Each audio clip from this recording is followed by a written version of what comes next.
কবিতাৰ শিৰোনাম কৰোনাৰ যুঁজত মানুহৰে বিজয় অনিবাৰ্য। কবি Dharmakanta Medhi.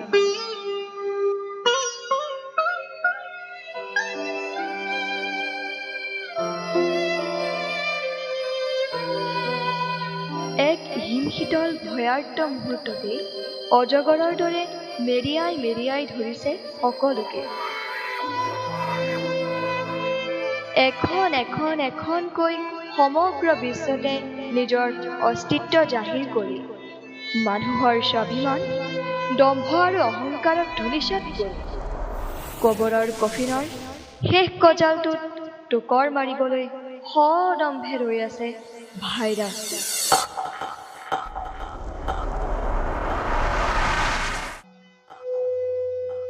Quarantine, social distancing, sanitizer, lockdown আৰু N95 মাস্ক আদি নতুন নতুন শব্দবোৰেৰে দুৰুল খাই পৰিছে ইলেক্ট্ৰনিক মাধ্যম আৰু বাতৰি কাকতৰ পৃষ্ঠা।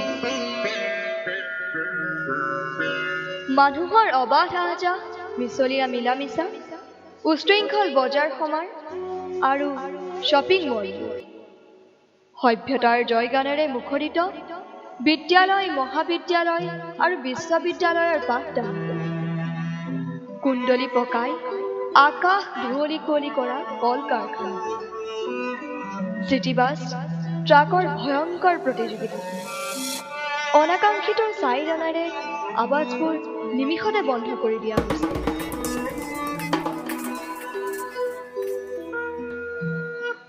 মন্দিৰৰ ঘণ্টাধ্বনি, নামতিৰ মংগল উৰুলি, নামঘৰৰ হৰিনাম, দেওবাৰৰ গীৰ্জাৰ প্ৰাৰ্থনা, মছজিদৰ জুম্মাৰ নামাজ বন্ধ কৰি বুজাব বিচৰা হৈছে নেকি?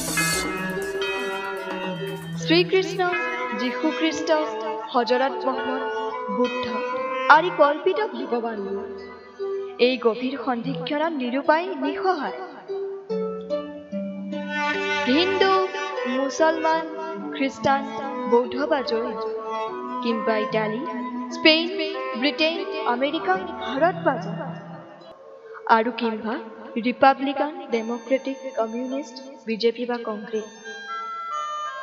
ধৰ্ম, দেশ আৰু ৰাজনীতিৰ এই সংকীৰ্ণ শব্দবোৰ পাহৰি সকলোৱে যুদ্ধৰ কাৰণে একাকাৰ হৈ পৰিছে।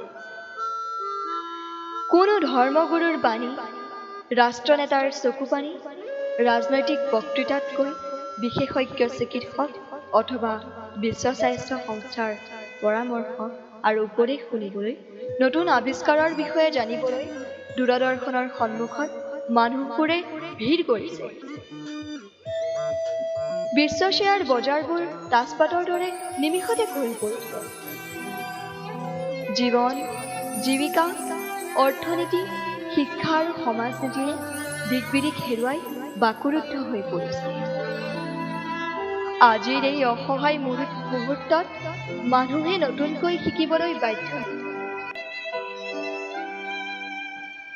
হাজাৰজন চিকিৎসক, বৈজ্ঞানিক, নাৰ্ছ আৰু অন্যান্যজনৰ অক্লান্ত আৰু নিৰলস প্ৰচেষ্টাই সকলোকে সাহসেৰে জীয়াই থাকিবলৈ শিকাইছে।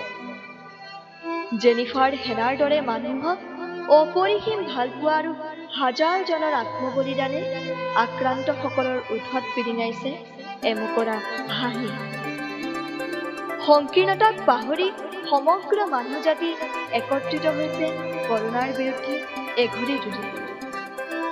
অপেক্ষা মাথো কিছু সময়ৰ, ধৈৰ্য আৰু সংযম, আৰু শেষত এই যুঁজত শেষ হাঁহি মাৰি আমি জীৱশ্ৰেষ্ঠ মানুহ।